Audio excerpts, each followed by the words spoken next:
চট্টগ্রামের কর্ণফুলী নদীর ডলফিন জেটিতে বাংলার জ্যোতি নামে একটি তেলবাহী জাহাজে বিস্ফোরণের পর আগুনে দুজনের মৃত্যু হয়েছে।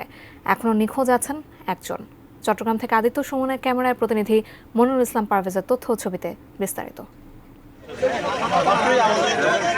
চট্টগ্রামে তেলবাহী জাহাজ বাংলার জ্যোতিতে বিস্ফোরণের পর আগুনের সূত্রপাত।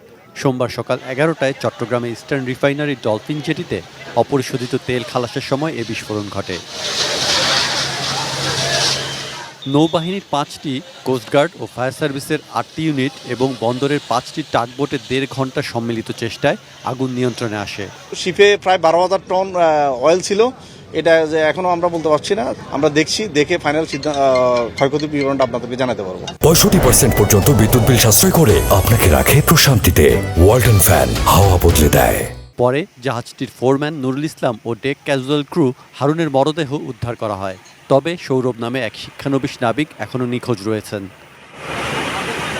ঘটনা তদন্ত এবং হতাহতদের জন্য ক্ষতিপূরণ নির্ধারণে 2টি কমিটি গঠনের কথা জানিয়েছে বাংলাদেশ শিপিং কর্পোরেশন। 11,700 টনের তেল ছিল, যা আমরা শুরু করেছিলাম ডিসচার্জ। এই যদি আমাদের মেইন কার্গো হোল্ড বা মেইন ট্যাঙ্কে যদি আগুন লাগতো, that could be extremely disasters. Saikat Dasgupta, desk report, ATN news.